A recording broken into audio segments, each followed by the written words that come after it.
welcome to The More You Know with the Geek Girls Academy. I am Janet S. Brown, and I'm here today with the amazing and fabulous CJ Anaya. Hello, CJ. Hello. All right. Today we are going to make a little bit of a left turn. We talk a lot about, the more you know, and we've done a whole lot of videos where we've talked about publishing background stuff happening on Amazon, this, that, and the other. We thought we'd shake it up today, and we're going to talk about a little craft stuff because we can do that. We very much like craft. And this discussion came up in a podcast that I was on where we were talking about the uses of a Chekhov's gun. And as we were talking about that, somebody said, wait, stop, hold the phone. What is a Chekhov's gun and why are we having this discussion? So I thought, it would be kind of fun for just a minute here to talk today about Chekhov's gun. So CJ, what is a Chekhov's gun? Chekhov's gun, it's a narrative principle that basically says if you're going to introduce something into your story, an element, you better use it. You can't just take actual time, actual words, actual precious moments of this story to introduce something and make the reader think that maybe it's going to be important and then just never actually utilize it, never actually bring it up again. There needs to be a point and purpose. So if there is something irrelevant, don't include it. If there are irrelevant elements, it should not be in there at all. And the first time I was introduced to this concept was when I was writing, I think it was book 4 of Paranormal Misfits. And I had focused so heavily on, they got to get the scrolls. We've got to get the scrolls so that we know Oberon's secret or we know this or that. They finally got the scrolls only to find out that it was blank and nothing was on them. And I had not finished the follow-up of that because the thing was, there was a spell, that was going to release it all. But I had sent it to my editor before I wrote the next chapter because she wanted to see what was happening. And she came back to me and she said, no, you don't get to pull this. And then she explained to me what the Chekhov's gun was. She's like, you spent the entire book saying that this was important. And now there's actually no relevance to this. Like there's no reason to have it. And so that's one approach to it. There's another way in which, you just introduce something briefly. It's there, it's in the back of our minds, but then you do nothing with it later as well. So that was the first time I was introduced to that concept. But it is actually very surprising how often authors will do this. And I think sometimes unintentionally, because they've introduced something they thought was a really great idea, and some kind of element they wanted to use, and then they completely forgot about it and didn't thread it throughout, the rest and use it. So that is the narrative principle of Chekhov's gun. Jana, do you want to discuss this a little further, your own experiences or others as well? Yes. One of the things I want to point out is not every single thing that you talk about is a Chekhov's gun. Okay. You can describe the setting and say, and in the room there was this and that and the other thing, and it's just giving us a setting or it's telling us about the character or anything like that, and that's fine. But when you take something and you say, I'm going to pay particular attention to it, and this is what we call hanging a gun on the mantle.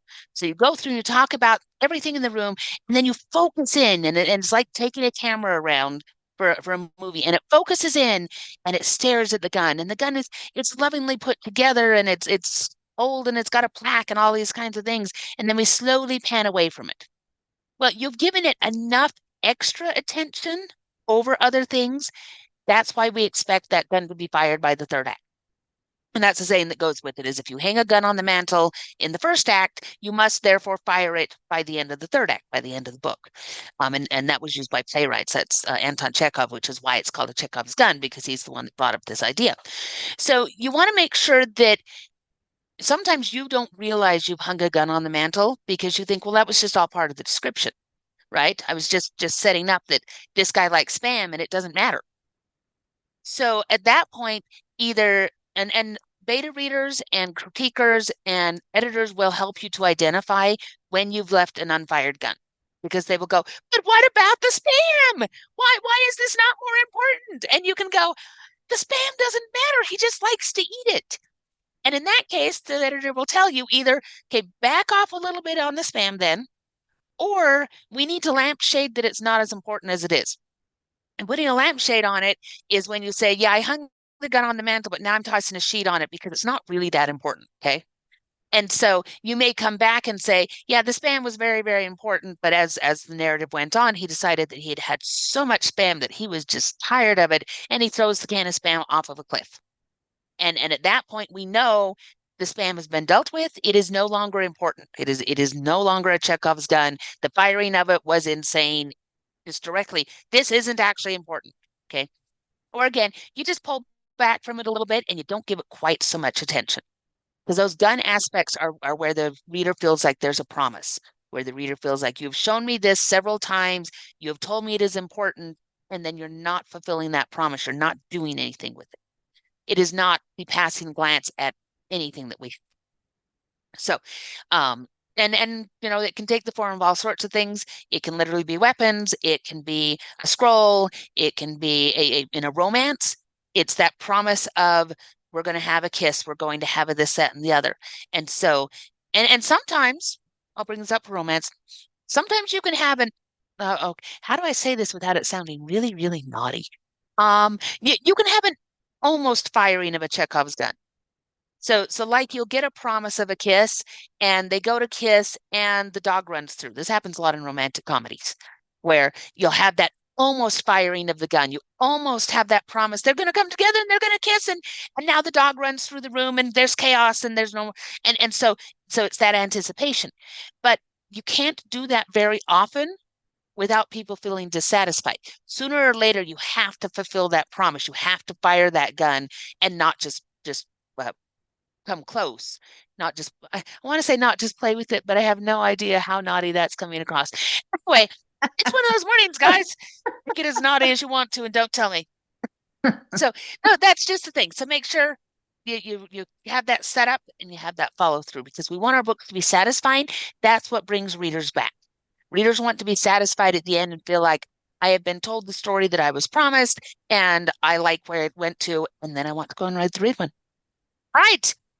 I don't know that we have a whole lot more today. Anything else you want to say before we take off? No, just that if you would like a little bit more help with your writing and your writing process, we've got some really good editors over here at Geek Girls Academy. So come hang out with us and we can help you with your manuscript. Okay. Yep. And yes, guys, we are going to put these hooks on the end because we love you and we want you to come and work with us. So we're trying Do. to let you know some of the things that we can do besides our weekly videos. And there's a lot of material that we're just going to give to you. We do offer a lot of free stuff because we want you to learn, we want you to excel, and we like reading your books. So we are readers as well as authors, and the more great books there are in the world, the happier we are. So, all right, that said, sharpen up your pencils and get to work. We'll get you later. Bye bye now.